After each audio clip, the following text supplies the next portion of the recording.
Ora bem, depois de aberta a porta, já entraram umas largas dezenas de participantes e vamos dar origem a esta sessão. Eu queria, antes de mais, cumprimentar os que estão do lado de lá, não os nossos oradores, mas os que se inscrevem para assistir a estas iniciativas da Ordem, que felizmente têm tido uma grande adesão.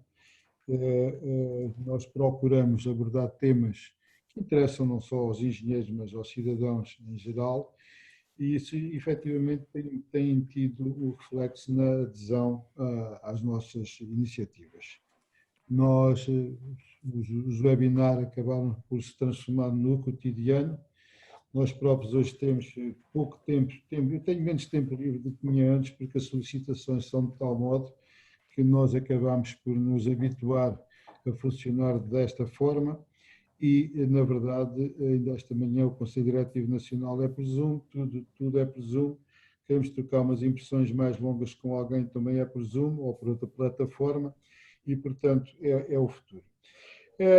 Como sabem, o tema de hoje é um tema que tem um nome algo pode parecer estranho, que é Em Busca dos Vetores Próprios da Democracia no Ciberespaço, mas é um título suficientemente profundo para abordar questões que, por vezes, não saltam à evidência daqueles que estão menos atentos ou menos ligados às questões do que se está a passar exatamente no ciberespaço e cada vez mais.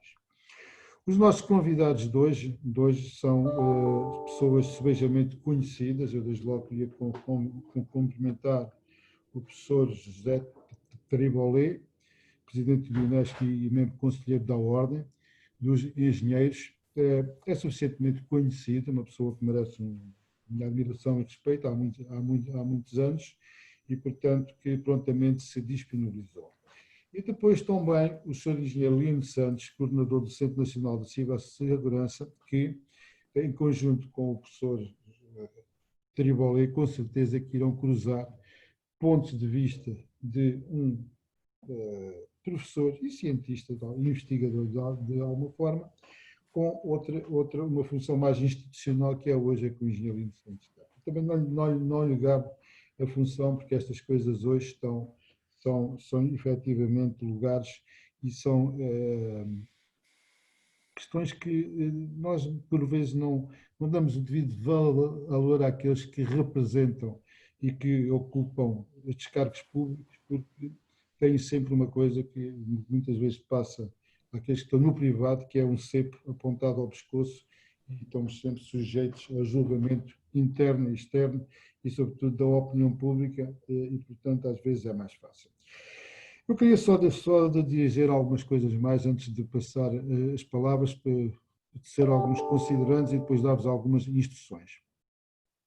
Nós estamos a atravessar um momento único, eu penso que isto é um momento que é de uma mudança absoluta. Eu tenho a ideia de que mudaram muitos paradigmas, desde logo a questão que nós falávamos tanto de coisas de teletrabalho, e learning, uma série de coisas e no fundo, digamos que o Covid, ou a pandemia, veio acelerar estas questões em 3 meses, muito mais do que do que se expectava fazermos em 3 anos.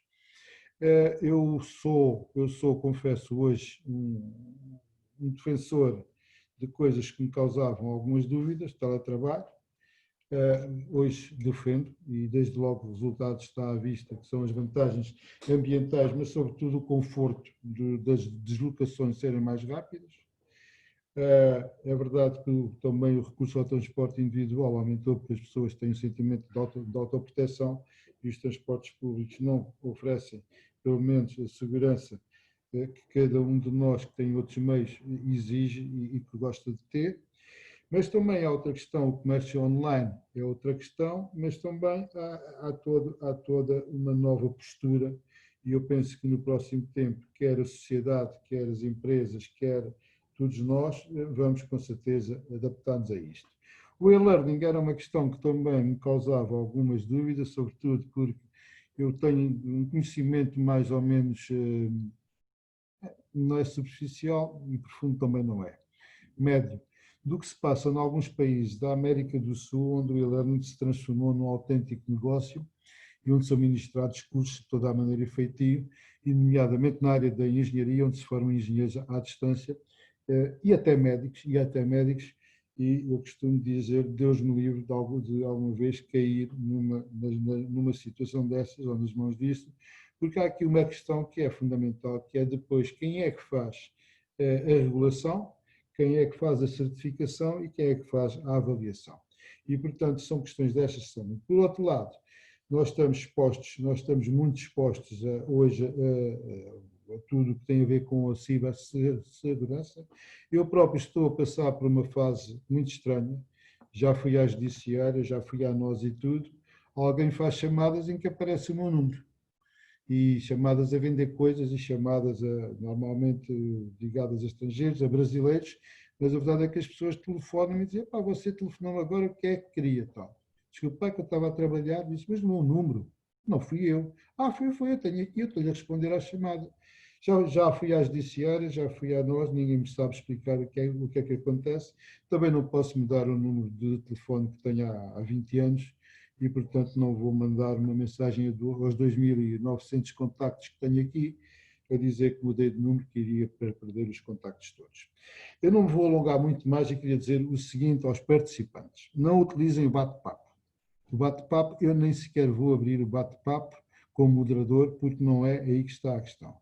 Há outra função ao lado, que é o Q&A, Questions and Answers, e aí é que os meus amigos poderão, e as minhas amigas poderão pôr as questões que eventualmente decidam colocar, porque enquanto moderadora só abrirei o Q&A.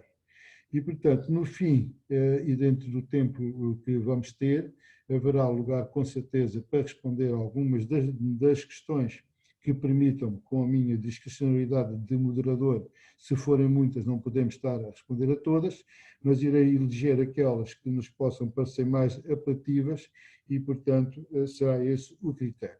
Portanto, só utilizem Q&A, esqueçam o bate-papo, onde neste momento já há 2 comentários que eu não vou abrir. E é assim que eu, então, agradecendo uma vez mais ao Sr. Professor José Triboliões e Lino Santos a disponibilidade, porque estas coisas custam muito, que eu vou dar início à sessão, também chamando a atenção de que, para duas coisas, o professor disponibilizou um documento cujo link está no portal da Ordem. E depois, todos estes webinars são gravados e a partir de amanhã estarão disponíveis também no portal da Ordem, no Junto Somos Engenharia, onde temos lá o histórico de tudo o que temos vindo a fazer e onde poderão ouvir novamente ou descarregar, para quem o quiser, o que se passou aqui hoje. Muito obrigado, estou de lá, pela vossa atenção.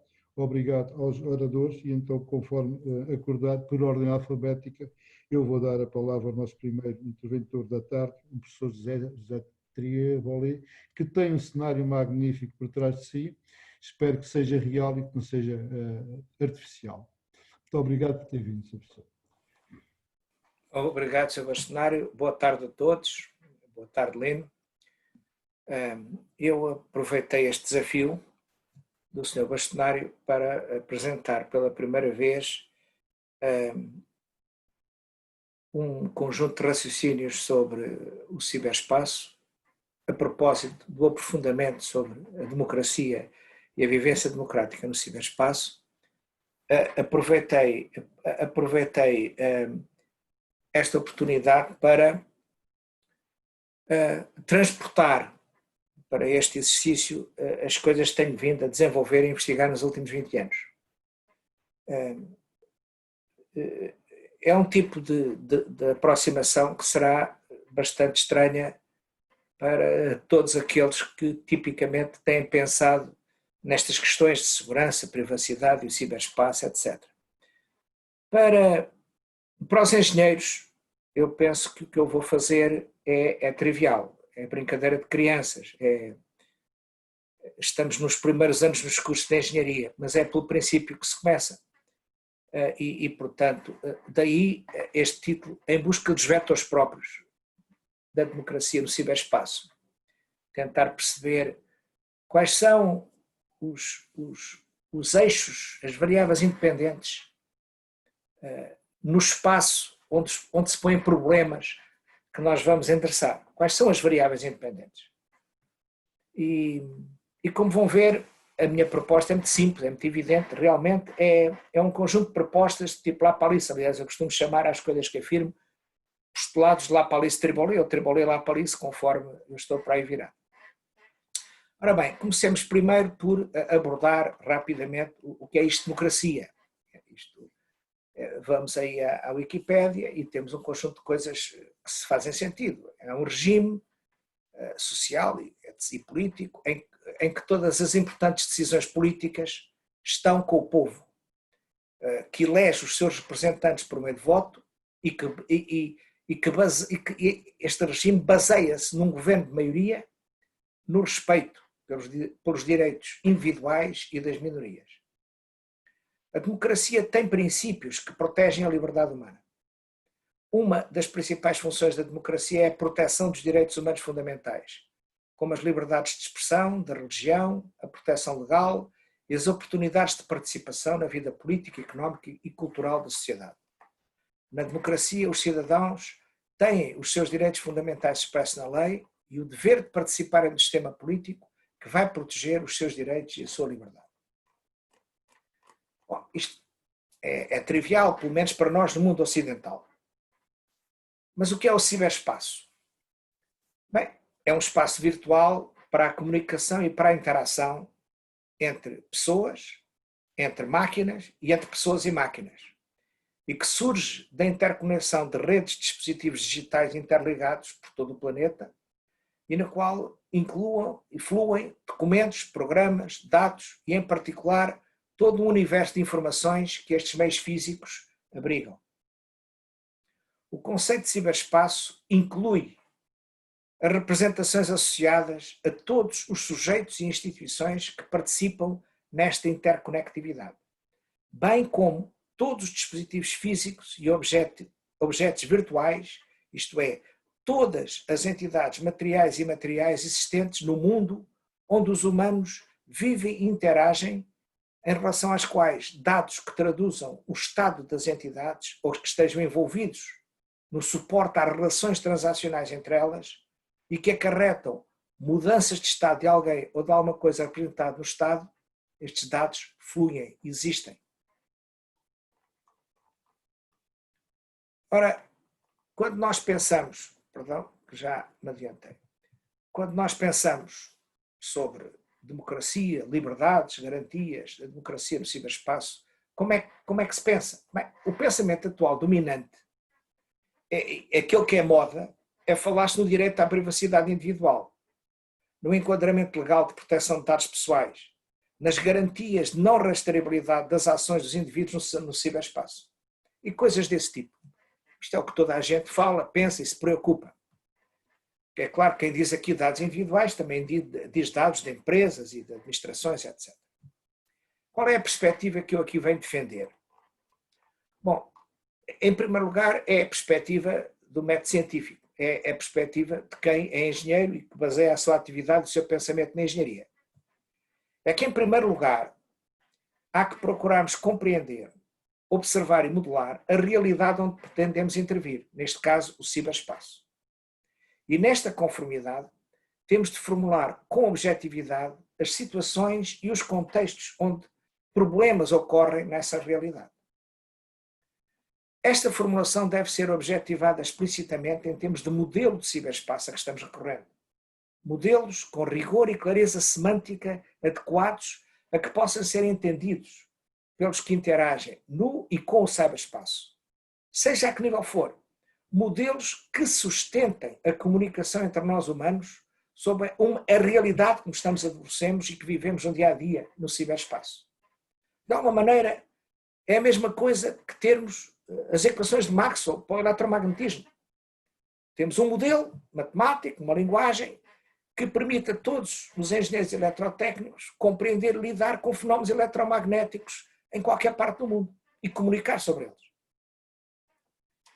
Só depois de consensualizarmos estas nossas mundivisões sobre o ciberespaço, formuladas, como acima disse, de forma explícita e rigorosa, é que podemos endereçar os problemas com que nos confrontamos ao habitarmos este ciberespaço. E só depois disso é que vale a pena procurarmos soluções. Avançarmos e propormos e discutirmos soluções para problemas mal definidos não é o caminho que a engenharia defende. Mas é isso que atualmente se observa em termos gerais quando abordamos as dimensões, restrições e perigos da vivência democrática no ciberespaço. Mandam soluções por todo lado sem a gente realmente sequer ter concordado quais são os problemas e quais são os modelos do espaço onde esses problemas existem. Como pensar, então, a vivência democrática no ciberespaço? Bem, eu vou propor aqui um conjunto de princípios. A primeira coisa é que temos que basear-nos na modelação humana da realidade. No espaço físico, as bases da nossa representação da realidade encontram-se na nossa linguagem. O ser humano é um processador de informação. É o que eu chamo um servidor de carbono, que tem uma arquitetura semântica. Sem linguagem não há ser humano. Nós pensamos com linguagem. Nós pensamos-nos como linguagem. Nós vemos o mundo como linguagem. É na capacidade do ser humano de expressar, quer para si próprio, no seu pensamento, quer na comunicação com os outros, a sua mundivisão da realidade, que se encontram os vetores próprios da representação do mundo por parte da humanidade. Em termos muito simples, a nossa linguagem oral e escrita é construída a partir de duas classes basilares de entidades. Os nomes, vulgo substantivos, que designam as entidades que povoam a nossa mundivisão.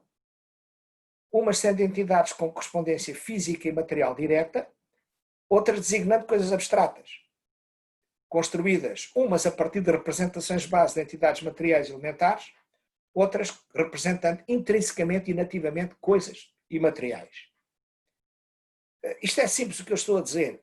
Quando o nosso pensamento é formulado na linguagem e estamos a pensar com nomes e verbos. Os nomes são as entidades que eu estou aqui a designar que representam as coisas que povoam a nossa mundivisão. De cada um de nós e de nós quando comunicamos uns com os outros. E não há nada fora disso. Os verbos da nossa linguagem designam ações, os atos que são realizados por entidades da nossa mundivisão sobre outras entidades e que são normalmente referidos como transações e que têm como objetivo ou como finalidade mudar o estado em que uma dada entidade se encontra num dado momento. Isto é, quando atuamos um verbo, estamos a procurar mudar o estado do mundo. É a partir destes dois vetores próprios da nossa mundivisão, nomes e verbos, a que se junta um terceiro e omnipresente vetor, o tempo, a variável t, que o espaço R3, o espaço algébrico R3 do nosso modelo do mundo se baseia. É precisamente este mesmo conjunto de vetores próprios, entidades, ações e tempo, que constitui, para mim, eu proponho, um ponto de partida sólido para a modelação do ciberespaço. Porque, repito, não nos esqueçamos, o objetivo de toda a modelação é, por um lado, facilitar e mediar a comunicação entre humanos e, por outro, congregar capacidades para a identificação conjunta de problemas e a construção de soluções. Modelos de mundivisão do ciberespaço. Primeiro, temos que caracterizar, modelar e compreender melhor o que é o ciberespaço. Eu proponho que usemos a experiência milenar de modelação da nossa sociedade humana normal, que habita no espaço físico, como uma primeira aproximação ao ciberespaço. No ciberespaço existem entidades com expressão física independente, com comportamento próprio, tais como computadores, dispositivos móveis, servidores, redes, sistemas operativos, protocolos de comunicação, protocolos de segurança, bases de dados, aplicações de software de todo o tipo, etc. Existem ainda outras coisas que os internautas estão muito familiarizados. Utilizadores, domínios, sites, organizações, perfis, toda uma panóplia de coisas que foram aparecendo como cogumelos na linguagem do ciberespaço. E como tal, existem. Existem porque estão no nosso modelo mental. Existem. Como lidar com esta diversidade de coisas? Como modelar esta realidade de forma inteligível para nós humanos, em visões partilhadas, que nós conseguimos dizer, sim, esta é a realidade que estamos a falar. É aqui que entra a matemática e a engenharia. Perguntemos quais são os vetores práticos deste espaço virtual, quais as dimensões elementais a partir das quais qualquer entidade existente ou fenómeno que ocorra no ciberespaço pode ser caracterizado. E o que eu proponho, como já referi, são entidades, ações e tempo. O R3 do ciberespaço. A partir destes três vetores, podemos caracterizar muito o que existe e ocorre no espaço virtual. Eu não me atrevo a dizer que estas três dimensões são suficientes para caracterizar toda a complexidade que habita e ocorre neste espaço. Mas são certamente necessárias estas dimensões. E para já constituem uma base sólida para ordenar a realidade e facilitar a nossa compreensão do que se quer abordar nesta conferência, a vivência democrática no ciberespaço. Que tipo de entidades é que povoam o ciberespaço? Ora, vamos lá. Eu vou formular o primeiro postulado de Lapalisse-Triboulet. As primeiras entidades que devem constituir a fundação do ciberespaço. Este postulado traduz um posicionamento declaradamente antropomórfico e antropocêntrico, que procura assegurar que o ciberespaço se constitui como uma ferramenta de última geração ao serviço da humanidade, do ambiente e da vida. Nesta conformidade, a primeira entidade a garantir persona neste mundo virtual é a que representa cada ser humano, na sua individualidade, e que garante, no decurso de qualquer transação em que esteja envolvida no mundo virtual, a sua consistência, coerência e completude. Isto é muito importante. Face aos atributos intrínsecos específicos do humano a que representa. Por exemplo, a representação virtual da persona José Triboulet, construída a partir dos vetores próprios do ciberespaço, tem a obrigação de não apenas conter informação específica sobre a minha pessoa, é a minha informação, não é de mais ninguém, representadas pelas minhas variáveis de estado intrínseca, por exemplo, eu sou do sexo masculino, como abrangendo os portos de comunicação entre a minha pessoa e o resto do mundo com o qual eu interajo, nos diversos papéis que eu assumo no decurso da minha atividade, como cidadão, marido, pai, professor, investigador. A alteração das minhas propriedades extrínsecas, as que estão associadas às minhas interações, ocorre em resultado, como digo, sempre de transações através dos portos com outras entidades no ciberespaço. Em cada uma destas interações com as outras entidades no ciberespaço, a minha persona assume um papel determinado, como um ator.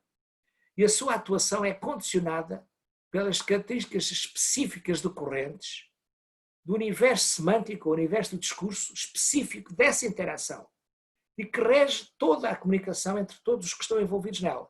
A isto se chama Domain Specific Language e que, em particular, o conjunto de verbos legítimo em cada domínio é limitado e o de nomes também. Um exemplo disto é a comunicação entre as equipas de pilotagem e os controladores de voo. É um domínio específico de linguagem. Há um conjunto limitado de nomes e de verbos. Qualquer violação disso é imediatamente compreendida como algo que está errado. Portanto, desta forma, qualquer violação de regras semânticas que regem estas interações, em que uma persona, num papel, está a interagir com outras, pode e deve ser detectada imediatamente pela minha persona e pelas outras personas que estão envolvidas nestas transações, ativando assim alarmes e mecanismos de defesa da minha integridade. Isto aplica-se a todos os stakeholders envolvidos nestas transações, num mecanismo distribuído de segurança coletiva. O segundo postulado de Lapalisse-Triboulet, que eu considero ser basilar na modelação de ciberespaço, traduz agora um posicionamento sociológico e que enfatiza a relevância da organização social na vida dos indivíduos e da humanidade. Nesta conformidade, toda e qualquer organização humana, formal ou informal, com o qual nós interagimos no ciberespaço, deve ser dotada de persona própria, a qual deve garantir, no decurso de qualquer transação em que esteja envolvida, a sua consistência, coerência e completude face aos atributos intrínsecos específicos que ela representa. Por exemplo, a Ordem dos Engenheiros devia ter uma persona, um agente, uma persona no ciberespaço, que representa a Ordem dos Engenheiros. Todas as considerações anteriores aplicadas às personas individuais, que representam o indivíduo humano, aplicam-se ipsis verbis às entidades coletivas, às pessoas organizacionais, formais ou informais. Terceiro postulado, que agora aborda as coisas que existem no mundo físico. De igual forma, se define um terceiro postulado pelas quais as coisas que têm nome, tudo o que tem nome no mundo físico, na nossa linguagem, e com a qual interagimos e atribuímos significados, devem ter personas próprias no mundo virtual. Exemplo disso, um edifício, um carro, um decreto-lei, um contrato, uma pistola, um rede de esgotos. Isto corresponde de facto à emergência da Internet of Things, onde tudo o que mexe e tudo o que está quieto passa a existir no mundo virtual e passa a ter capacidade de comunicação e sinalização. Constituem entidades que comunicam, interagem e atuam no mundo circundante. Este é o mundo da Internet of Things, juntamente com o mundo da Internet of People, da Internet of Everything. Em resumo, eu defendo que a modelação do ciberespaço deve conter explicitamente representações de todas as personas acima mencionadas, que são de facto agentes autónomos, capazes de regular as interações entre eles e de assegurar de forma contínua a consistência, coerência e completude e a veracidade das suas propriedades intrínsecas.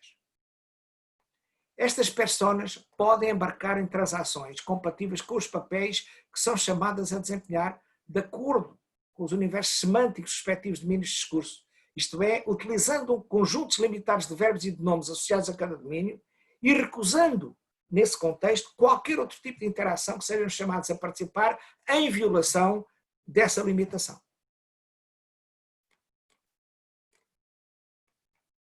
Finalmente, o quarto postulado abrange tudo o que não existe no mundo físico, mas existe no mundo virtual. Todas as coisas que têm também nome já na nossa linguagem e que apenas existem no mundo virtual e com as quais interagimos e atribuímos significado e valor e que também devem ter personas próprias. Exemplo disto, hoje, um evidente, a criptomoeda, ou um blog, ou um vídeo. Todas estas entidades têm propriedades intrínsecas e comportamentos próprios e identidades, como tal, devem estar representadas por agentes próprios. Bom, agora que eu enchi o ciberespaço de uma população brutal de agentes e identidades, muitos em diversas categorias, isto é um espaço que tem que ser um espaço da nossa civilização biónica, para onde estamos a ir. A civilização onde vivemos simultaneamente no mundo físico e no mundo virtual. E como tal tem que ser governada. Tem que ser governada. Temos que ter princípios sociais, políticos, legais, de governação deste ciberespaço. Neste contexto é fundamental discutir em particular a governação das entidades. Eu quero me concentrar nisso hoje. A governação das entidades no ciberespaço, ou dos nomes. Há, primeiro de tudo, que tornar claro que cada entidade com persona no mundo virtual tem que ter um identificador único e inalienável. Isso já são princípios, por exemplo, que hoje existem com os DNS e com essas coisas todas. Mas vou falar aqui de outra coisa. Não é? É que José Tribolé no ciberespaço vai só haver um. Não há mais, só um. Uma espécie de cartão de cidadão. Aliás, que é algo associado à persona José Tribolé. Tal como no mundo físico e social que habitamos e constituímos, se tornou necessário instituir fontes de verdade oficiais, cuja responsabilidade reside hoje nas conservatórias, seja qual for o título, mas é essa função, que atestam perante terceiros a veracidade da identidade de uma determinada entidade, seja ela um indivíduo, uma organização, um contrato, uma lei. Também o mesmo se torna patentemente necessário para a convivência civilizada no ciberespaço. Evidentemente que a solução a adotar no ciberespaço deverá preencher um conjunto de requisitos exigentes que, por um lado, garantam que as fontes de verdade não poderão ser corrompidas, o que desde logo invalida soluções monolíticas e centralizadas, e por outro, garantam a observância da respiração democrática que se quer associadas às vivências cibernéticas nomeadamente em termos de liberdade e privacidade. Não cabe nesta minha apresentação endereçar que tipos de soluções de conservatórios digitais ou de repositórios de entidades digitais deverão e poderão ser estabelecidos num contexto de governação democrática de espaço virtual. Mas estou certo que, se vierem a estabelecer-se, serão certamente em rede e operando de forma distribuída. O que eu pretendo revelar nesta conferência, sim, é a importância de aprofundarmos o conceito de identidade digital das entidades existentes no ciberespaço, de definirmos técnica e juridicamente os seus contornos e de definirmos as responsabilidades das conservatórias digitais, seja como for a sua implementação, que são as detentores da verdade sobre estas mesmas entidades. Então, e agora, propondo este modelo que eu aprofundei para os nomes, modelos idênticos a pós-verbos, como é que é esta questão da privacidade e proteção dos dados? Ora, regressemos agora à realidade presente, onde as questões de defesa da privacidade estão na ordem do dia. Eu penso que a forma como se estão a endereçar estes problemas carece de sólidas bases conceptuais sobre o que é e o que se passa no ciberespaço. As soluções que vão sendo propostas e operacionalizadas não asseguram, na minha opinião, uma resposta sólida e consistente aos desafios que temos pela frente. Não que as ferramentas e as boas práticas que vão sendo utilizadas estejam erradas. Não estão. Mas não são sistemicamente completas, consistentes e coerentes. E não capitalizam no poder dos agentes em rede, da capacidade autónoma de cada um defender a sua integridade, sem prejuízo de apostarmos nas capacidades agregadas de nível superior que operam com eficácia perímetros de defesa agregados.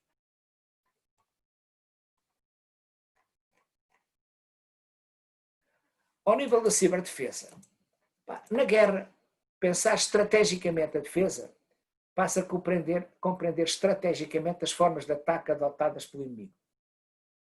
Soluções centralizadas estão condenadas ao falhanço no ciberespaço, desde logo por se constituírem por natureza alvos. Soluções descentralizadas, baseadas na capacidade dos agentes com elevados graus de autonomia, apoiadas por mecanismos distribuídos tipo blockchain, de validação da verdade, têm à partida características de robustez e resiliência a ataques superiores às atuais. Para finalizar esta parte que eu tinha preparado, eu neste webinar vim apresentar pela primeira vez uma nova forma de olhar para a ordenação social do ciberespaço, assente em sólidos princípios humanísticos e civilizacionais. Tudo está assente na capacidade do ser humano compreender o mundo e da forma como expressa e comunica e consegue consensualizar visões sobre o mundo. Isto é, está baseado na linguagem humana. Toda a tecnologia digital tem que se subordinar a isto e não o contrário. Ficaram muitos aspectos por endereçar, evidentemente, mas foram lançadas base para formularmos de forma estruturada perguntas relevantes para o usufruto em liberdade e com responsabilidade e segurança do espaço cibernético.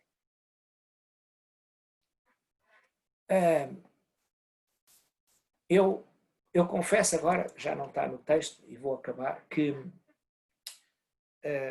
nós temos em Portugal, fizemos avanços muito interessantes nestas áreas, a começar pelo cartão de cidadão, e realmente hoje é com dificuldade que eu vejo porque é que não temos ao nível do cartão de cidadão, que é algo que não tem nenhuma base de dados centralizada no país. Não há uma base de dados do cartão de cidadão.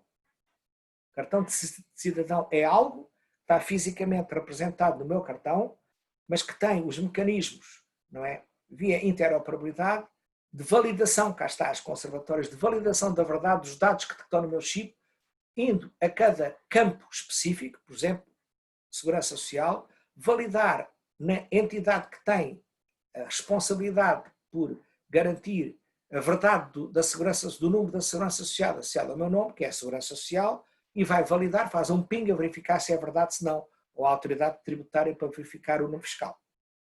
Portanto, o cartão de cidadão já é um exemplo de uma pequena parte da minha personalidade, da minha persona José Triboulet virtual. Há muitos outros assuntos, há muitos outros dados importantes, por exemplo, toda a minha informação de saúde, que segundo a Constituição Portuguesa é minha, em outros países não é, em Portugal é minha. Toda a informação que tem a ver comigo, a minha persona podia invocá-la. Devia ter a capacidade de invocar e de verificar a sua consistência, a sua coerência, verificar um conjunto de coisas. E, portanto, ser um elemento ativo até na gestão do sistema de saúde. Em vez de termos tudo centralizado em grandes bases de dados que obviamente, nunca vai funcionar de forma centralizada. A capacidade de, por exemplo, só mais um exemplo, quando eu vou interagir com outros na internet, quando eu vou interagir, por exemplo, com uma rede social, a minha persona vai adotar um determinado papel e vai interagir com a persona que é aquela rede social.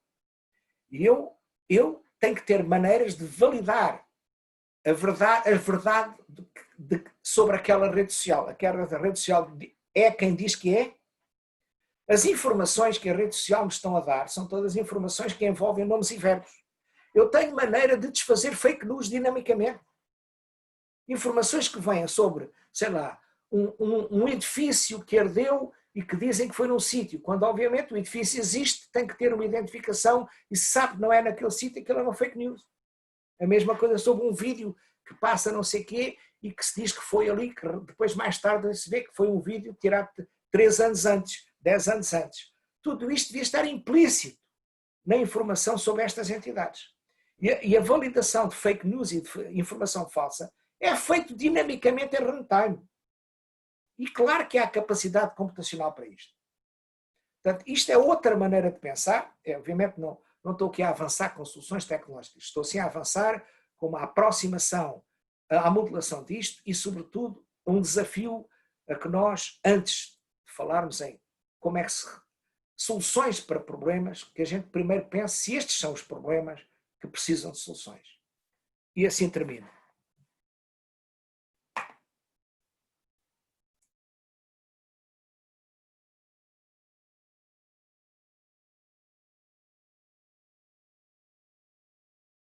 Sr. Bastonário, o micro.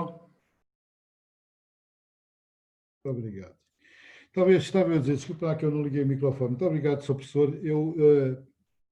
Há que reconhecer a abordagem e a diferença de como o fez. Normalmente tem sempre uma maneira própria de ver as coisas. Desta vez fugiu um bocadinho ao que é habitual, mas eu gostei muito, sobretudo, de ouvir as questões das diferentes abordagens que faz às suas perspectivas. Nós agora vamos ouvir, suponho que Angelino Santos, uma parte mais institucional, mais ligada ao Centro Nacional de Cibersegurança, a quem eu passo a palavra. Eu recordo uma vez mais aos participantes que queiram colocar questões que o façam através do Q&A, da Questions and Answers, onde parece que ainda não houve nenhuma, mas de qualquer forma vamos aguardar. Angelino Santos, por favor.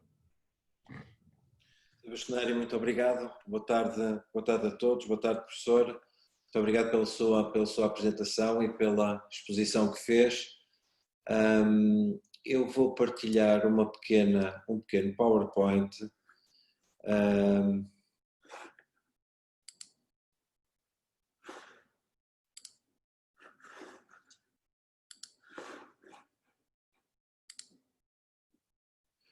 Pergunto se já estão a ver. Sim, sim. Obrigado.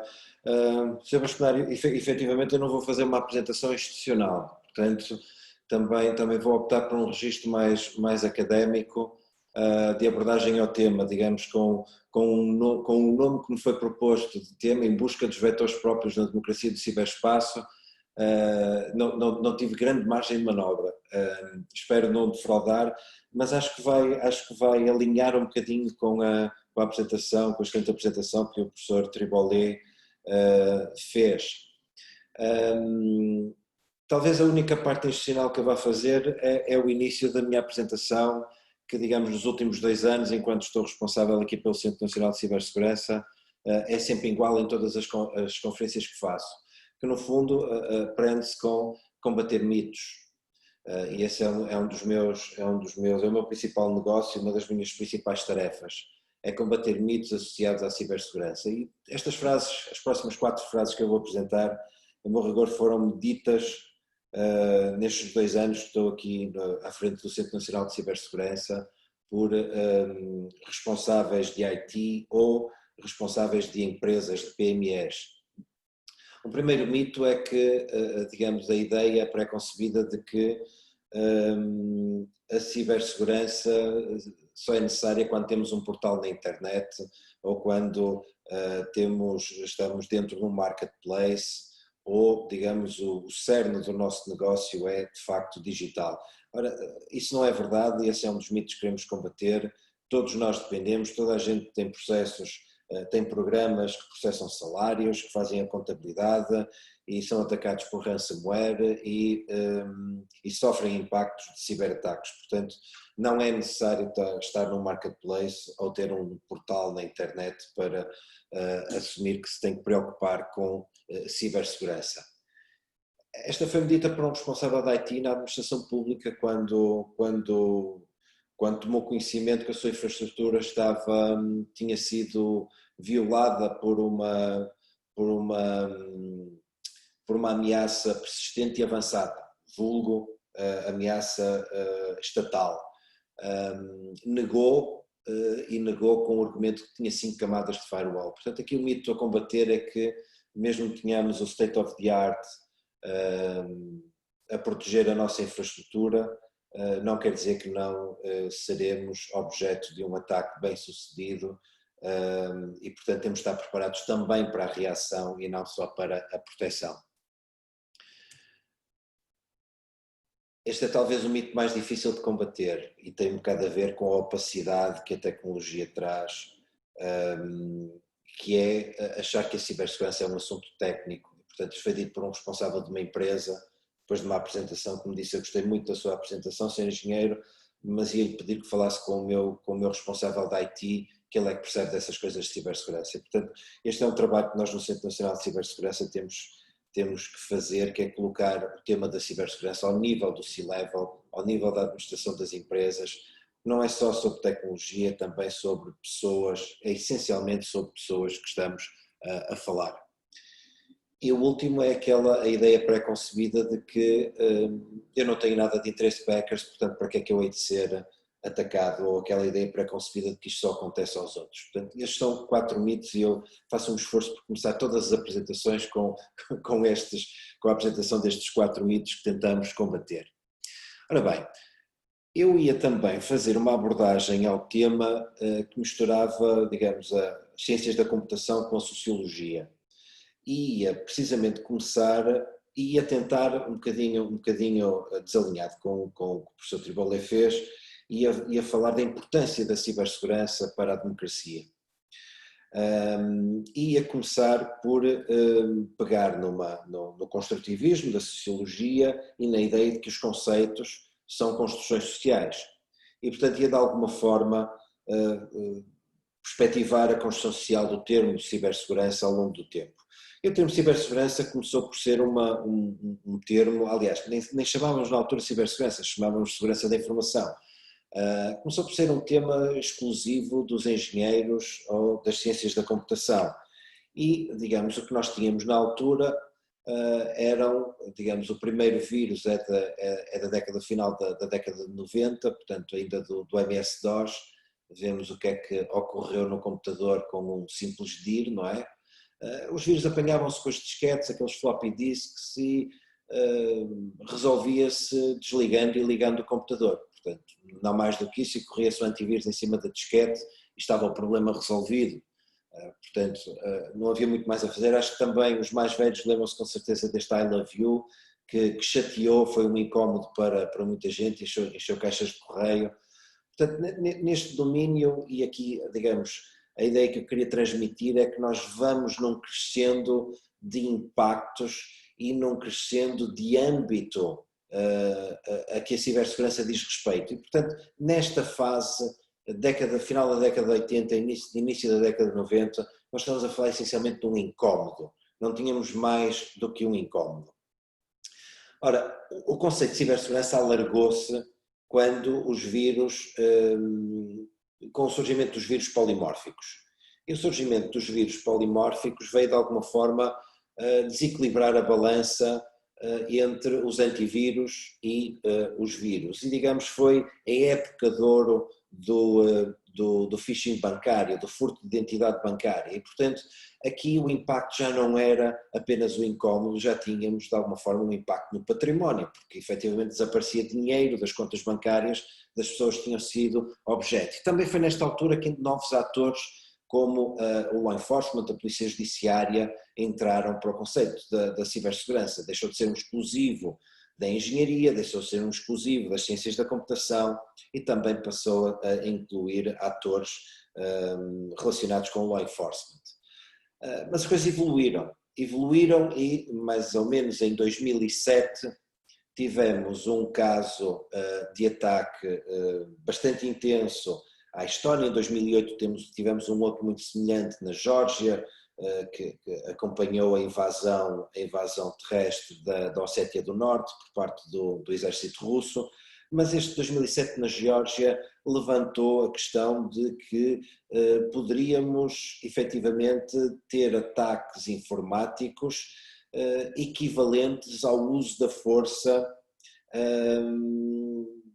que viola, digamos, o artigo 2º da Carta das Nações Unidas. Portanto, de alguma forma, a Estónia envolveu a NATO e chegou-se a ponderar, inclusive, a invocar o artigo 5º da Defesa Comum para reagir a estes ataques através do ciberespaço.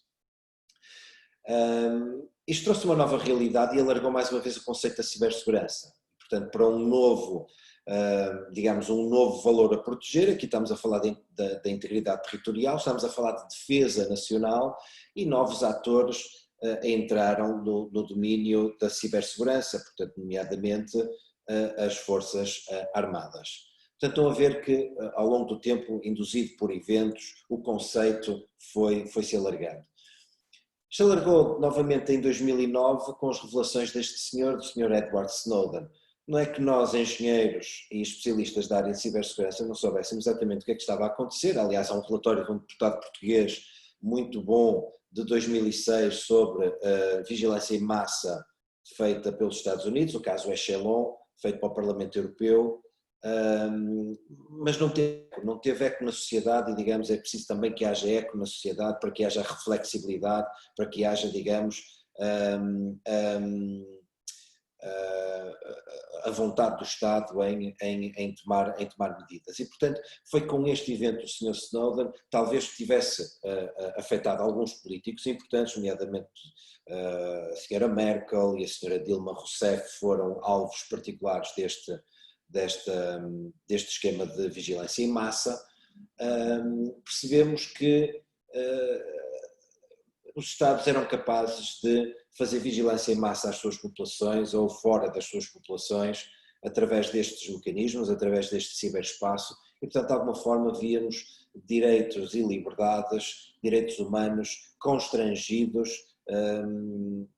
de uma forma fora da lei, vamos dizer desta forma. Portanto, o termo da cibersegurança aqui ganhou novos atores, mais uma vez, foi neste momento que a diplomacia, surgiu o conceito de ciberdiplomacia, foi neste momento que a diplomacia entrou em ação neste campo, portanto, e hoje temos em Portugal um embaixador para a ciberdiplomacia e temos 2 resoluções das Nações Unidas sobre direitos humanos no ciberespaço. Portanto, estão a ver como os eventos induzem uma reação por parte das instituições e das organizações. Mais uma vez, alargamos aqui o conceito e alargamos aqui, digamos, o nível de impacto da cibersegurança.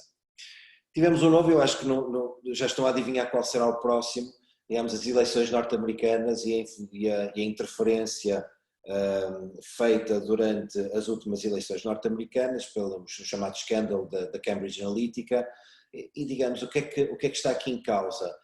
Aqui está em causa a própria da democracia, está em causa que através deste ciberespaço, da arquitetura deste ciberespaço, do impacto ou digamos da forma como esta tecnologia alterou a forma como nós comunicamos e a forma como nós relacionamos, estou a falar em particular das redes sociais e, digamos, na arquitetura que está por trás destas redes sociais e coisas como o tracking, coisas como cookies em web browsers, coisas como beacons, portanto, instrumentos que fazem parte da arquitetura destes serviços do ciberespaço, ou deste ciberespaço em particular, que levam a abusos por parte de organizações, seja para efeitos de marketing, seja para coisas como estas, como interferência em eleições livres e injustas. Portanto, eu diria que o conceito ainda vai alargar, tudo depende dos impactos que nós fomos identificando na nossa sociedade feita por esta tecnologia. Portanto, o cibersegurança não é um conceito estático, tem vindo a evoluir e nós temos vindo a perceber do real impacto que ele introduz na nossa sociedade e que tem vindo a crescer e que tem vindo a incluir novos atores responsáveis. E falar agora um bocadinho sobre ciberespaço, dar um passo atrás e se calhar até pegar aqui em algumas coisas que o professor Tribolé referiu, da representação. Ciberespaço, eu acho que existem vários ciberespaços, não há um único ciberespaço, aliás a bibliografia aponta nesse sentido. Existe o meu ciberespaço, existe o ciberespaço do professor Tribolé, existe o ciberespaço de interesse nacional, etc, etc. Não existe um, existem vários. E o ciberespaço pode ser caracterizado por diferentes ângulos. Um deles é relativamente à ontologia, a existência ou não. Existe ou não um ciberespaço? É uma coisa virtual, é uma coisa física? É lógico que tem uma componente física, mas do ponto de vista ontológico ele não existe, é uma espécie de não-espaço. Aliás, o termo ciber foi usado pela primeira vez por Norbert Wiener no famoso livro Cibernética e o Controle e a Comunicação do Animal e a Máquina, e o que esse livro nos vem dizer é que o que esse livro trata ou nos diz é que existe algo de novo que é criado entre a relação entre o homem e a máquina. Eu gosto particularmente desta ideia da relação entre o homem e a máquina e que o prefixo ciber resulta exatamente desse algo de novo que é criado a partir da relação entre o homem e a máquina. E assim conseguimos facilmente arranjar uma definição para ciberterrorismo, para ciberarma, para cibercrime. Portanto, cibercrime há de ser o crime que resulta da interação entre o homem e a máquina. O ciberterrorismo é o conceito de terrorismo, ou seja, uma ação suficientemente violenta para provocar o medo na população e o descrédito no Estado, tendo uma motivação política ou religiosa e perpetrada por um ator não estatal. Portanto, se além disto resultar do uso de tecnologia, ou seja, da relação entre o homem e a máquina, então sim estamos perante um ato de ciberterrorismo. Portanto, isto facilita um bocadinho as definições, se olharmos para o prefixo ciber junto de outras palavras. E, portanto, ciberespaço é a noção de espaço criada da relação entre o homem e a máquina. Isto é bastante interessante, e pegando aqui na questão da representação que o professor Tribolé referiu há pouco, eu gosto de ligar esta ideia da noção de espaço criada da relação entre o homem e a máquina com um ciberespaço conceptual.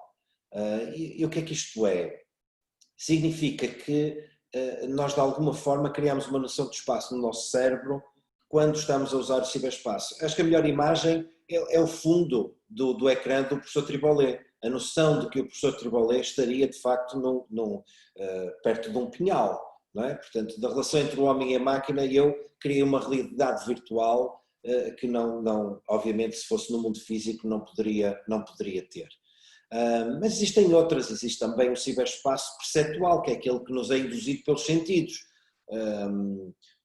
Sei lá, algum exemplo, temos aqueles óculos de realidade virtual, portanto, é uma relação entre o homem e a máquina que induz sentidos ao nosso cérebro, o sentido de queda, o sentido de distância. Também podemos pensar, por exemplo, quando estamos em cima daquelas motas dos jogos arcade, não é? Em que de facto a mota inclina-se para nos dar a sensação de que estamos efetivamente a curvar quando olhamos para o ecrã. Portanto, este é o ciberespaço perceptual. Portanto, existem aqui vários ciberespaços. Outra ideia que eu queria trazer sobre esta questão do conceito de ciberespaço era a ideia de uma metáfora, ou seja, o ciberespaço como metáfora. Isto é interessante juntar com a ideia de que o ciberespaço é a noção de espaço criada na relação entre o homem e a máquina. Eu aqui aproveito-me escrevi nisto num artigo de 2015 sobre poder e ciberespaço, aproveito-me da ideia do senhor chamado Mark Larkoff e de um livro que ele tem chamado Metaphors We Live By. O senhor Mark Larkoff defende que existe um conceito de um tipo de metáforas chamadas metáforas conceituais que no fundo servem-nos para definir conceitos que não conseguimos explicar com recurso a conceitos que nós conseguimos explicar. Talvez o exemplo mais engraçado que ele dá é a metáfora, a ideia de que o amor é uma metáfora da guerra. Ele explica isto porque na nossa linguagem, como o professor Tribolé referiu, nós quando nos referimos ao amor normalmente usamos ações e verbos e uma linguagem que é relativa aos militares e à guerra. É por isso que nós dizemos que conquistamos uma namorada e outras, agora não me lembro, mas existem outras frases do género, ou seja, apropriamos-nos de um termo que dominamos para falar de um outro termo que não dominamos. E aqui a ideia que eu queria trazer era exatamente esta ideia de que o ciberespaço não é mais do que uma metáfora conceitual de espaço. Se não reparem, toda a linguagem que nós usamos para nos referir a este ciberespaço tem de alguma forma uma dimensão geográfica euclidiana. Sei lá, isto é pouco interativo, funcionaria melhor com uma plateia e eu aí perguntaria, por exemplo, onde é que acham que a nuvem está, a famosa nuvem, se está em cima ou se está em baixo. E toda a gente responderia que estava em cima, não é? Esta ideia de noção de espaço, toda a gente pensa que a nuvem está em cima. E está em cima porquê? Porque também temos verbos como o upload e o download, que nos dão a ideia de que enviar uma informação do nosso dispositivo para o ciberespaço significa que ele viaja num sentido vertical, num sentido ascendente. E quando fazemos o download significa que ele cai de um sítio qualquer para o nosso dispositivo. Temos o endereço de correio eletrónico, que é outra referência ao espaço físico, temos o conceito de navegar na internet, que é outra referência a um espaço físico. Portanto, esta noção de espaço criada na relação entre o homem e a máquina é de facto o que é o ciberespaço. E não é mais, segundo as palavras, e terminando esta parte, segundo as palavras do William Gibson, uma alucinação coletiva perigosa. Agora, que características é que temos deste ciberespaço? Ele é territorial, já referimos, tem uma gestão descentralizada, confere um elevado grau de anonimização, é um espaço não mediado, portanto, ao contrário de todos os outros mídia, este é o primeiro que não tem edição, portanto, tivemos, digamos, a imprensa de livros, que obviamente as editoras selecionam o que é que chega ao público ou não, as rádios selecionam que notícias é que chegam ao público ou não, na televisão o mesmo, nos jornais o mesmo. Este é o primeiro em que não existe mediação e isso também o torna bastante perigoso. É um megafone planetário e estamos a observar isso agora em vários eventos, nomeadamente o último no movimento Black Lives Matter. É impressionante a velocidade como uma mobilização coletiva que começou nos Estados Unidos é neste momento planetária, exatamente pela capacidade de amplificação que as redes sociais têm e a velocidade de comunicação, e depois esta simultaneidade e variedade também, diria eu, de efeitos, que também é uma característica muito interessante do ciberespaço. O que é que eu quero dizer com isto? Quero dizer que a mesma ação no ciberespaço pode ter efeitos distintos em geografias distintas. Por exemplo, isto vem também num exemplo académico, do ponto de vista do direito, a venda do Lady Chatterley's Lover, do D.H. Lawrence, feita a partir dos Estados Unidos, aquela mesma ação de venda daquele livro, daquela edição, aquela mesma edição, pode configurar um crime de atentado ao pudor em Singapura, pode violar direitos do consumidor em França e direitos de autor em Inglaterra. Portanto, estão a ver a complexidade que isto traz, esta simultaneidade e diversidade de efeitos. Agora, íamos falar um bocadinho, ia pegar numa frase quando terminei um artigo que escrevi recentemente para a revista da Ordem dos Engenheiros. Portanto, terminei um artigo sobre inteligência artificial e cibersegurança, a dizer que precisamos de não esquecer que a tecnologia traz impactos. Queria de alguma forma ilustrar essa ideia para depois chegar, digamos, dar também algumas linhas sobre o que é que pode ser feito para mitigar. E trazia aqui a ideia desta vulnerabilidade, ou seja, este impacto que a tecnologia traz na sociedade pode ser medida no tempo como a diferença entre um determinado estágio de progresso tecnológico e a capacidade de adaptação da sociedade a esse mesmo estágio de progresso tecnológico. E podemos ver, e acho que todos temos essa noção, que o progresso tecnológico tem vindo a acelerar e tem vindo a aumentar esta distância da capacidade da nossa sociedade para se adaptar. Isto tem a ver com aquelas características que eu referi atrás do ciberespaço em particular. Isto é uma medida de vulnerabilidade. E o que queria chamar a atenção é que esta medida de vulnerabilidade só tem tendência a aumentar se nós não fizermos algo. Eu podia pegar aqui na tese do Sr. Marco Polanyi, não é? Que refere que há uma responsabilidade do Estado que é regular, ou seja, atrasar este progresso tecnológico, mas prefiro defender uma outra tese, que é nós deveríamos de alguma forma trabalhar em duas frentes. Uma delas efetivamente é o que o Sr. Marco Polanyi defende, que é a regulação. E temos visto isso, se há 2 anos ou 3 atrás era quase crime lesa majestade falar em regulação do Facebook ou de uma rede social, hoje em dia já não é. E não é exatamente porque existe uma percepção na sociedade de que é um assunto de cibersegurança proteger os nossos utilizadores, proteger o nosso Estado de direito democrático. E portanto esta é uma das formas, é reduzir ou baixar ou criar regras, dito de outra forma, para este progresso tecnológico. E temos alguns exemplos para isso. Temos o Regulamento Geral de Proteção de Dados, é um excelente exemplo de soberania digital da União Europeia. Temos o Regime Jurídico de Segurança Ciberespaço, que pretende, de alguma forma, elevar, por via da regulação, o patamar de cibersegurança de tudo o que são operadores de serviços essenciais, infraestruturas críticas e entidades do Estado, portanto é uma forma de regulação.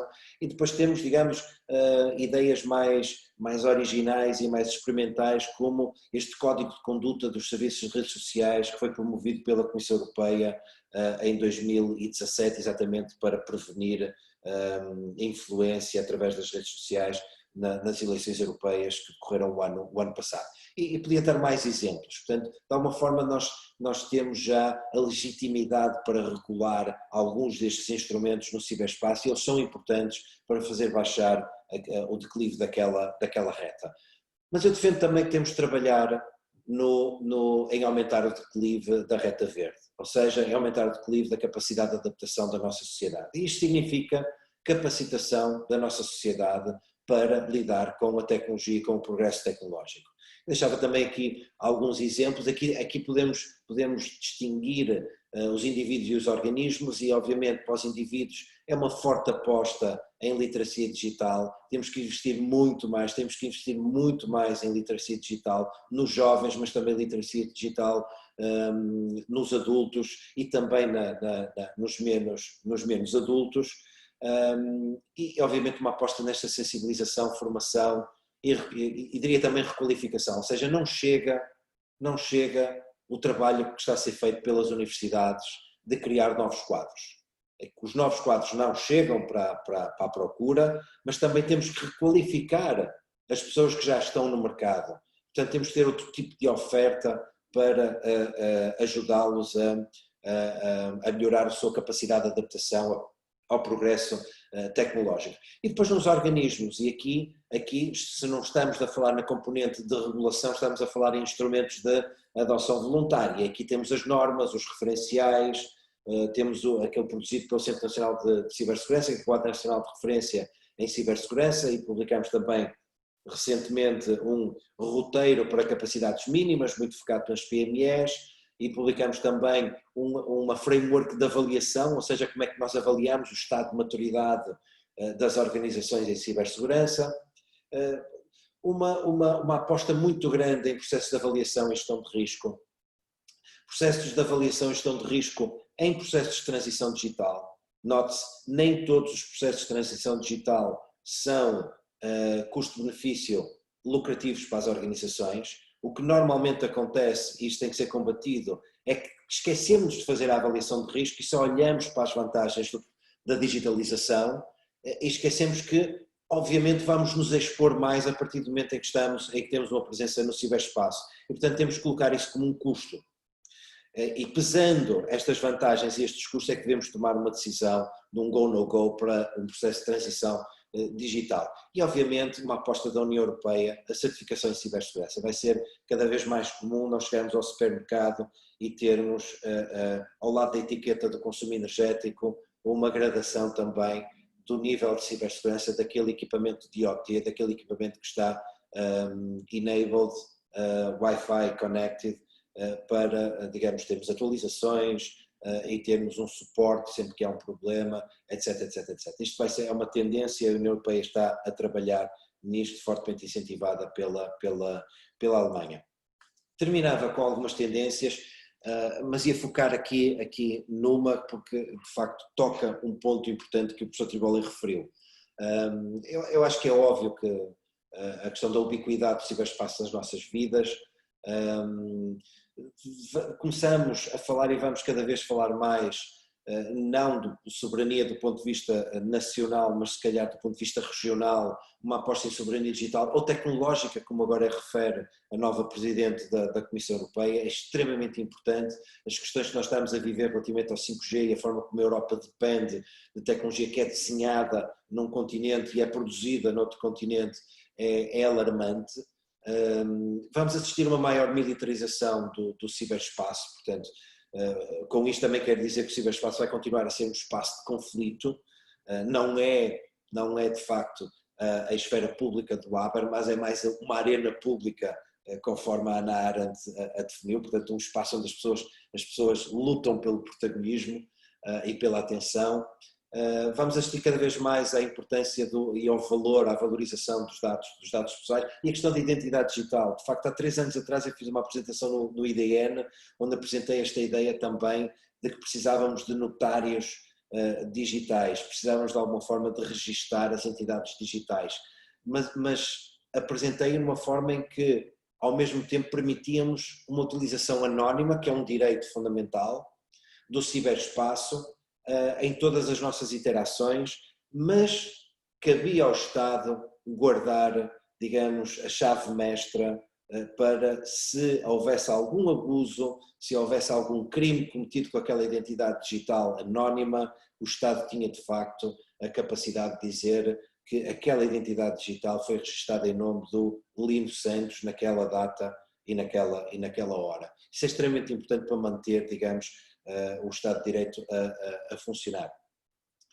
Vamos ter, isto é uma tendência e é algo que temos que combater, uma falta de mão de obra nesta área, aos vários níveis, e também, decorrente desta primeira linha, da ubiquidade do ciberespaço nas nossas vidas, temos que começar a olhar para as políticas públicas, todas elas, energia, ambiente, mar, todas, qualquer que seja a área de governação, todas as políticas públicas devem ser cyber security by design, porque de facto elas vão ter com certeza tecnologia e vão ter o ciberespaço por detrás a suportá-las. E portanto temos que as pensar à partida cyber security by design. Muito obrigado.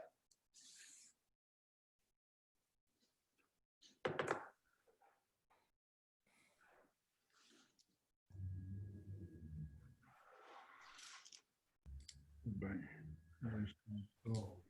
ora bem, muito obrigado, Sr. Engenheiro Lino Santos, pela sua intervenção. Completam-se e eu vou passar aqui às perguntas e respostas que nós temos. Neste momento temos 7 e não vamos ter muito tempo para elas. Eu vou fazê-las pela ordem em questão. A primeira é dirigida ao professor Triboli e diz qualquer coisa como: o conceito de confirmação distribuída da verdade é interessante.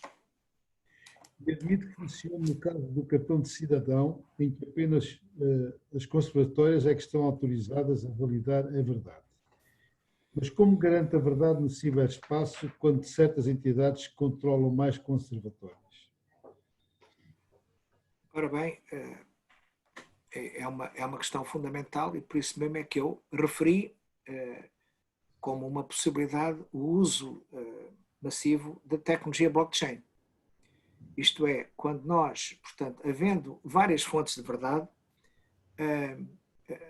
a nossa verdade sobre um determinado facto pode estar guardada de forma distribuída e só quando vamos pesquisar isto usando as tecnologias de blockchain é que conseguimos encontrar a validação ou não validação dessa verdade.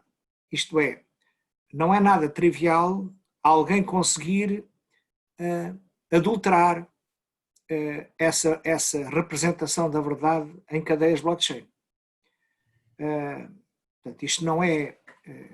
Eu só estou a dizer que esta tecnologia existe e está a ser usada hoje massivamente em tudo o que é as cybercurrencies e outras coisas, para ter contratos, para fazer N coisas, aplica-se por todo lado já. E, portanto, não estou a ver a priori que haja uma barreira insuperável para garantir um elevado grau de resiliência da representação da verdade num mecanismo distribuído de conservatórias e que, portanto, não é nada fácil alguém ou alguma entidade conseguir controlar essa verdade. Mas gostava de ouvir o Lino também sobre essa matéria.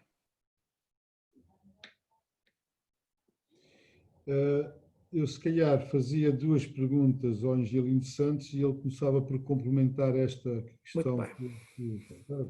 Há aqui duas perguntas diretamente dirigidas ao Angelino Santos e a primeira é: o caso que referiu envolvendo a Cambridge Analytics ou até o Brexit, ou a simples aliciação personalizada em no momento certo dos consumidores no sentido de vender um produto, é atualmente, isto é, à luz da legislação internacional, marketing ou delito? E depois a outra é uma questão interessante, que é como é que se relaciona institucionalmente a CNS com a Comissão Nacional de Proteção de Dados. De maneira que são as questões que eu coloco ao Angelino Santos. Não sei se entendeu bem. Sim. Complementando, se calhar, a resposta do professor, o modelo de identidade digital, de proteção de identidade digital, ou seja, eu tenho uma perspectiva jurídica sobre o tema, ou seja, eu acho que a identidade digital deve ter proteção jurídica. E para ter proteção jurídica, precisa de alguma forma estar registada junto do Estado, ou seja, eu vejo que as identidades digitais devam de alguma forma usar os notários que nós temos hoje em dia, porque é a forma tal qual quem formulou a pergunta colocou, quando nós recebemos a nossa identidade digital, que são os certificados digitais que estão no cartão de cidadão, nós temos um momento em que fazemos um binding muito forte, digamos, só eu é que posso receber o meu cartão de cidadão, tenho que provar que sou eu e só a mim é que os serviços me dão o cartão de cidadão. Esta questão é bastante importante e eu acho que se deve manter com os notários tal qual os conhecemos hoje. Ou seja, eu acho que o fiel depositário das entidades digitais e da relação entre o mundo físico e o mundo virtual deveria ser feito pelos serviços de notariado tal qual existem. Portanto, isto é uma opinião pessoal e académica, volto a referir, mas um bocadinho complementar à ideia do professor da utilização do blockchain e do apuramento da verdade através dos algoritmos que o blockchain tem.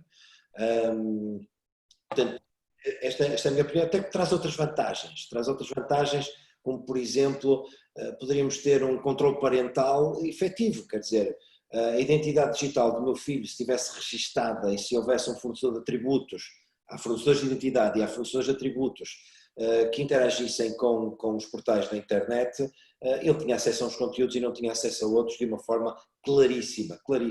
E, aliás, tenho um excelente projeto nesta área, que é o SPAC, não é? Com uma arquitetura de fornecedores de identidade e de fornecedores de atributo relacionados com a caracterização do espaço da União Europeia. Desculpa-me só dizer aqui uma coisa, eu concordo com o Lino e só queria dizer o seguinte, é que isto agora tem a ver com a tal questão da vivência da democracia no ciberespaço. O papel dos notariados e das conservatórias e do Estado, evidentemente, é fundamental. Sobretudo os Estados democráticos. Fundamental, pela positiva. Já o papel dos Estados não democráticos, muitas vezes, é pela negativa. Portanto, cá por mim é síntese suspensórios. Para eu conseguir assegurar a vivência democrática neste ciberespaço, eu não prescindo daquilo que o Lino disse, que é utilizar os mecanismos legais oficiais do Estado, sobretudo nos Estados que são democráticos. Os que não são democráticos vão forçar isso, não é? Mas, além disso, como o Lino disse, há muitos ciberespaços e nada impede um grupo de interesse definir dentro do ciberespaço global o seu ciberespaço, onde as funções de conservatório notariado no âmbito desse ciberespaço são exercidas por entidades e por agentes que eles definem. Portanto, desta maneira, se de repente um Estado passa de totalitário, de democrático a totalitário, nós continuamos a poder respirar. Porque, o 1984 não. E, portanto, nós temos no espaço virtual muitos graus de liberdade que podemos exercer com bom senso e responsabilidade, sem prejuízo das entidades agregadas, sociais e validadas, como os Estados, terem o seu papel, porque fica mais eficiente, é um controle muito mais adequado. Mas não é só os Estados. Não é só os Estados. O povo também tem que ter mecanismos nas suas diversas formas de organização de se defender, preservar a sua integridade e a sua liberdade. Muito bem. E a questão da articulação entre a Comissão Nacional de Cibersegurança com a Comissão Nacional de Proteção de Dados?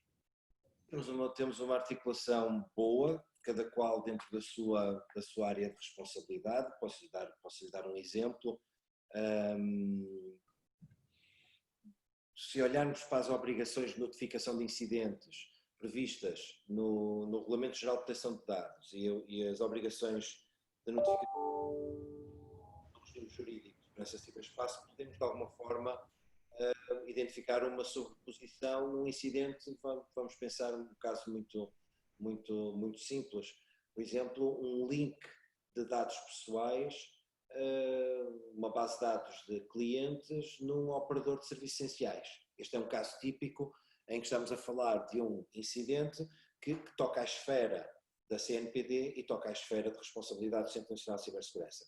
Ora, o que nós temos aqui é uma articulação constante, uma notificação cruzada, ou seja, sempre que nós tomamos conhecimento de um incidente que envolva a fuga ou a perda de dados pessoais, nós próprios falamos com a Comissão Nacional de Proteção de Dados ou dizemos à entidade que sofreu o incidente para que o DPO notifique a Comissão Nacional de Proteção de Dados. O exemplo de articulação é que estamos de alguma forma a tentar que, para simplificar a vida ao nosso tecido económico, que haja um ponto único de notificação de falhas, não é? Portanto, um ponto na internet onde isto é notificado e, digamos, a partir do momento em que, digamos, com base na informação inicial que é prestada, se percebe que aquilo houve um leak de dados pessoais e é uma organização que está sob a alçada do regime jurídico de ciberespaço, as notificações vão ao mesmo tempo para a CNPD e para o Centro Nacional de Cibersegurança. Portanto, temos uma ótima relação, agora temos funções distintas. Muito bem. Ora bem, depois há uma questão. Quer dizer alguma coisa? Não. Há uma questão que é dirigida a ambos, gostaria de saber qual é que é a opinião que têm sobre as criptomoedas.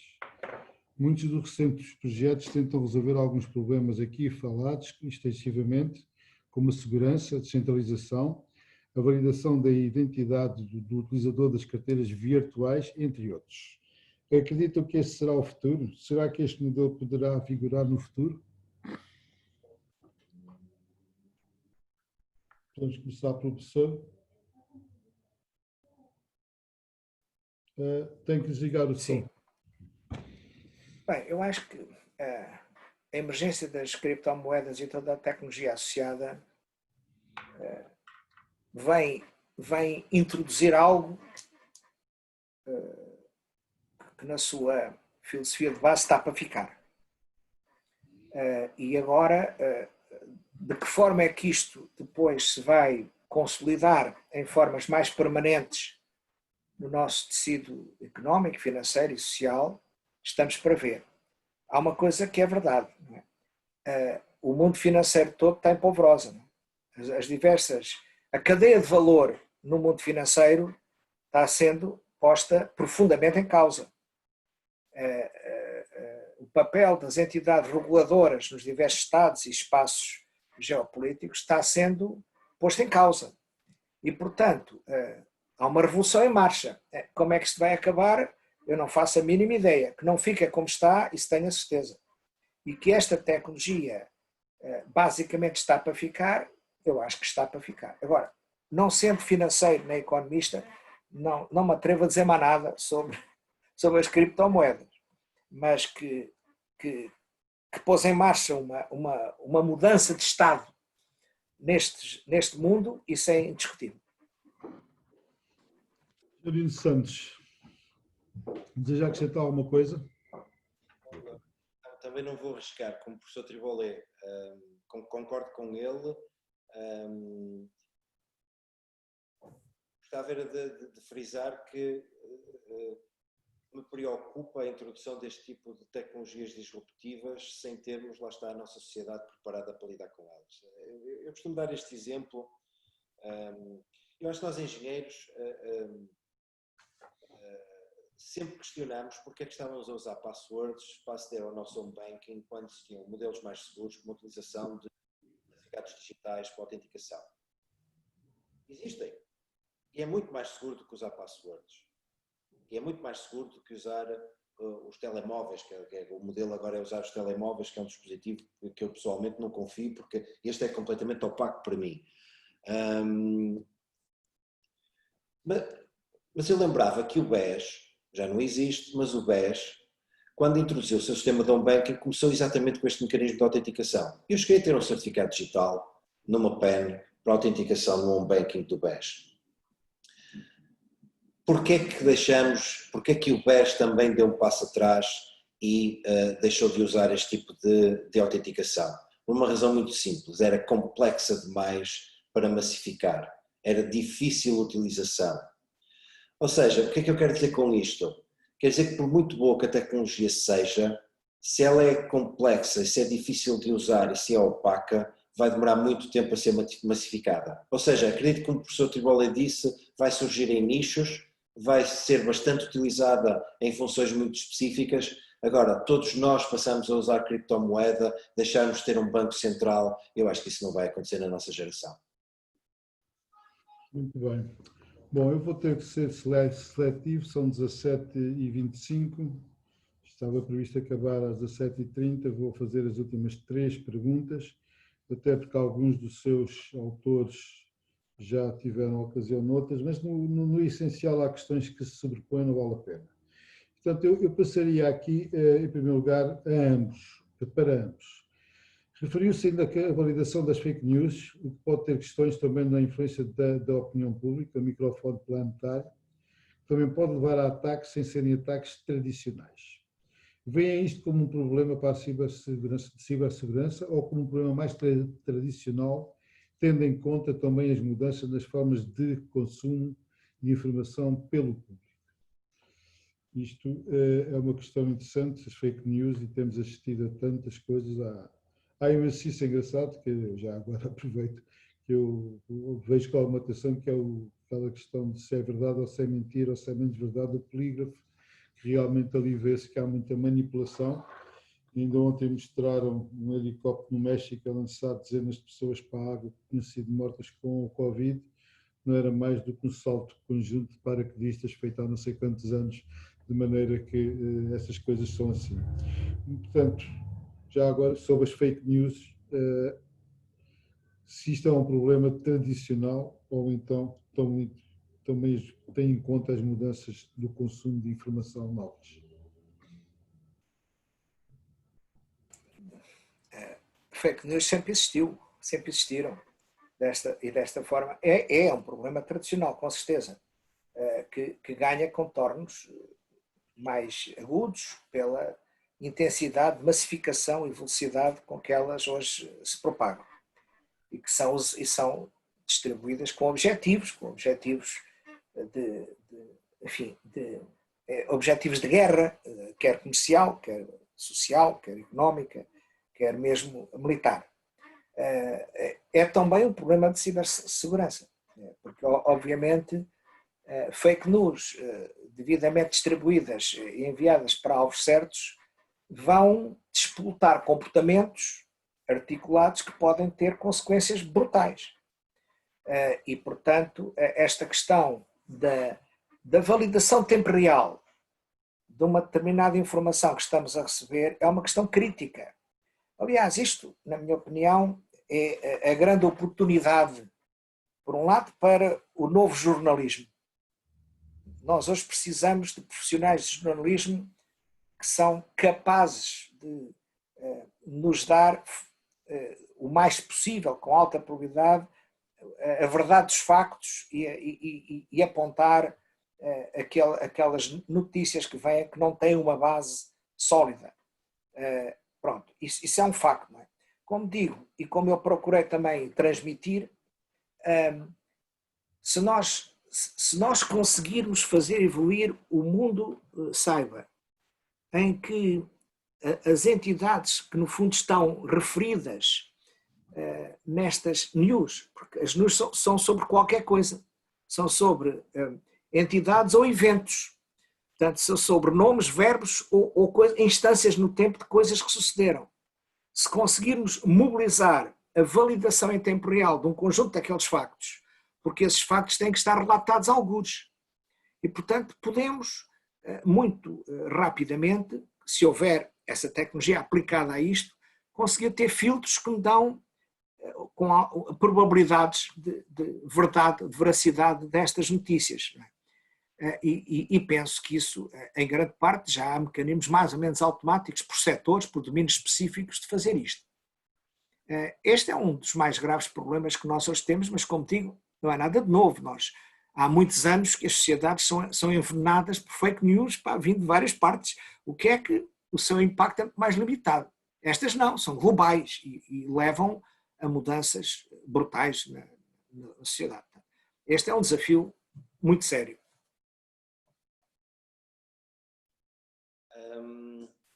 Eu sobre este ponto... Tinha dois bancos,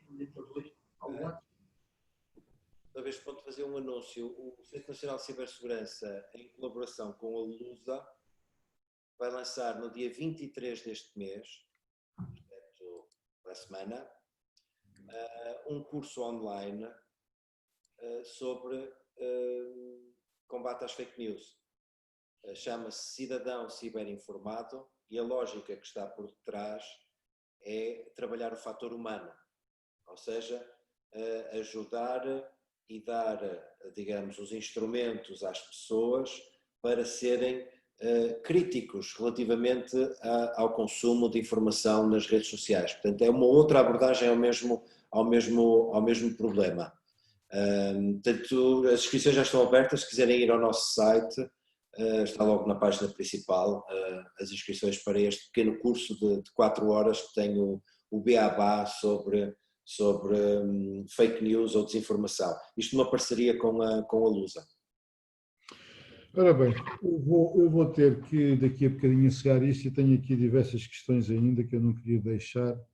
Para já temos aqui uma pergunta do ex-bastonário de Cabo Verde, que é uma pergunta que eu vou fazer essa e outra a seguir. Ele põe uma questão muito simples, do Sr. G. Vitor Coutinho, que diz: na China existe polícia da internet, no mundo ocidental também existe? Depois podem juntar a outras. Mas há aqui uma pergunta que é interessante, que era dirigida ao Angelino Santos, mas pode ser aos dois. Depois do ataque do WannaCry em 2017, as empresas portuguesas aumentaram a proteção efetiva, aumentaram e desenvolveram resiliências adequadas. Eu lembro que o WannaCry, já me tinha esquecido até, mas que realmente foi um marco. Portanto, temos a da polícia da internet, temos a do WannaCry e temos agora aqui uma questão que também é muito interessante, que é o ciberespaço é um espaço que está populado por entidades digitais que representam toda a realidade física e virtual. Como gerir o ciclo de vida destas entidades? Por exemplo, O que acontece é uma entidade digital que representa uma entidade física, em concreto, cujo ciclo de vida de físico chegou ao fim, morreu. A entidade digital persiste ativa no ciberespaço ou a representação do indivíduo morre? O nome morre, deixa de ser uma entidade ativa ou apenas muda os verbos em que pode ainda transacionar? Isto é uma questão interessante. De maneira que colocavas. Depois, esta vai ser a última e eu vou fazê-lo porque eu gosto muito dos jovens e tenho aqui um membro efetivo da Ordem, do Colégio de Engenharia Mecânica. E tem a ver com o fator de descentralização para a validação da informação real no mundo virtual. É certo que resulta no incremento da segurança dos utilizadores do ciberespaço. No entanto, antagonicamente, torna-se difícil de regulamentar e governar, como se tem observado particularmente na vertente das criptomoedas. Estamos a ligar. Depois de isso ao Sr. Dr. José Triboli, ao professor. Será possível gerir esta dualidade e associar a tecnologia blockchain aos cidadãos e aos governos, havendo confianças em ambas as partes? Eu penso que uma parte disto já foi respondida há bocado, mas como é um recém-membro da Ordem, não deixo de a colocar. Eu por aqui acabarei com as perguntas, não vale a pena colocarem mais, porque eu vou encerrar este ciclo com a intervenção dos nossos dois oradores e vou começar por dar a palavra, talvez, neste caso, porque tinha a ver com o WannaCry e também tinha a ver, vamos por ordem alfabética, a mesma coisa. Portanto, José Triboli e depois Lindo Santos. Ficamos assim.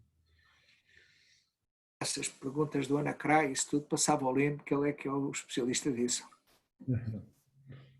Ok. E a questão da morte das identidades? Isso, se quer, eu posso abordar já. Portanto, a questão do ciclo de vida das entidades é uma questão muito interessante. E já agora eu quero dizer que eu não venho preparado aqui para dar um conjunto de respostas de problemas que ainda nem sequer formulei. Portanto, esse por acaso não tinha formulado ainda, mas portanto, não tenho resposta. Mas já agora quero dizer que a isto aplica-se, com certeza, os princípios básicos do arquivismo.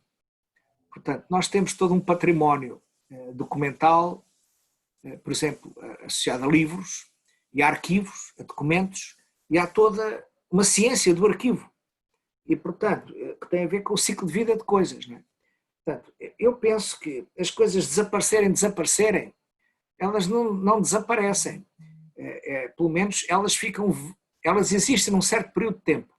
Depois, o que é que se faz em relação a essa memória é algo que ou está regulamentado, ou então depende do uso social que as pessoas fizerem dessas memórias. Não sou capaz de dizer mais nada sobre isso. Quanto à questão da governação no âmbito de sistemas distribuídos... E da polícia da internet também. Como? Da polícia da internet. Isso da polícia da internet. Epá, eu tenho a certeza, que... Eu tenho a certeza que neste momento todos os governos têm polícia da internet, só que os democráticos não falam disso e os não democráticos não precisam de falar disso. Mas todos os Estados têm polícia da internet hoje, quer dizer. E uns por razões fundadas na lei básica, na democracia, na defesa da sociedade e liberdade, outras por outras razões que também consideram na defesa da sociedade deles. Não é? Mas claro que existe, sob forma mais ou menos estruturada existe, isso não tenho dúvidas nenhumas. Muito bem. Xavier Santos, WannaCry, polícia da internet e morte das identidades. Sim.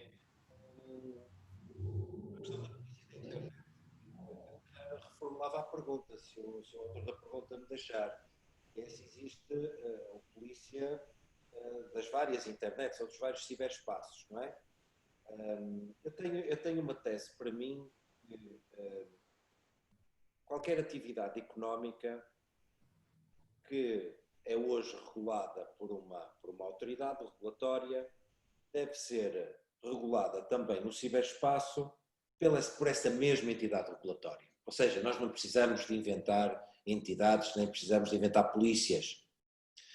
Ou seja, se nós estivermos a falar, por exemplo, de uma atividade como o Uber, não é? Um serviço de transporte de passageiros, nós temos um IEBT, que é um regulador dos transportes rodoviários em Portugal, que deve ser também o regulador da Uber, da plataforma Uber. Portanto, defendo essa ideia. Da mesma forma que tivemos recentemente a falar da questão das fake news, e por isso é que eu estou a falar dos vários ciberespaços, não é? Da mesma forma que a regulação das fake news ou a regulação do mídia ciberespaço, das redes sociais, deve ser feita obviamente pela ERC, não é? Não vale a pena estar a criar uma nova entidade para aplicar as mesmas regras também no ciberespaço. É bastante simplista, mas eu gosto dos modelos simples, que é não inventar, nós temos é que capacitar essas organizações para aplicar as mesmas regras quando elas são, quando o negócio também se desenvolve no ciberespaço. Ou seja, o que eu quero dizer é que um jornalista numa rede social ou um jornalista, um blogger ou qualquer coisa do género, tem que respeitar exatamente as mesmas regras e respeitar o código deontológico que a carteira de jornalistas tem. Esta é um bocadinho a ideia. Portanto, respondendo à questão, já há entidades que fazem esse policiamento da sua área de atividade também no ciberespaço. Há outras que ainda não, que ainda estão neste processo de adaptação, como eu referi. Sobre o WannaCry, assim, felizmente, o WannaCry teve um impacto muito baixo em Portugal. Não sei se lembram, mas foi numa sexta-feira em que havia tolerância de ponto, porque estava cá o Santo Padre para o 13 de maio, não é? Estão lembrados? E, portanto, havia muito computador desligado e o impacto em Portugal foi reduzido. Digo isto felizmente, do ponto de vista da sensibilização, infelizmente, porque teve um impacto muito pouco reduzido, eu acho que efetivamente as empresas não foram induzidas a investir mais por causa deste evento. Elas estão normalmente induzidas a investir mais quando sofrem um evento delas, um ransomware, e vêm ter connosco e querem trabalhar connosco na implementação do quadro nacional de referência, etc, etc, etc. Portanto, é um bocadinho, infelizmente, aquela ideia do casa roubada, trancas à porta. Aquela questão do blockchain, do membro recente da Ordem, sim, existem modelos e existem aplicações de blockchain híbrido, portanto, não totalmente descentralizado. Portanto, quando nós queremos que o Estado de alguma forma tenha ou participe no algoritmo de consolidação, temos o conceito de blockchain híbrido, não é? Portanto, não tem um modelo totalmente descentralizado, ele é centralizado numa parte. Portanto, sim, isso é possível do ponto de vista da arquitetura. Finalmente, a questão da gestão do ciclo de vida das identidades digitais, utilizando aquele conceito de identidade digital alargado que o professor Tribolé apresentou, portanto, dos sites, dos domínios, etc, etc. Isto, de facto, é um problema, porque, infelizmente, muitos dos incidentes que nós tratamos dizem respeito a identidades digitais que já não têm contrato de manutenção.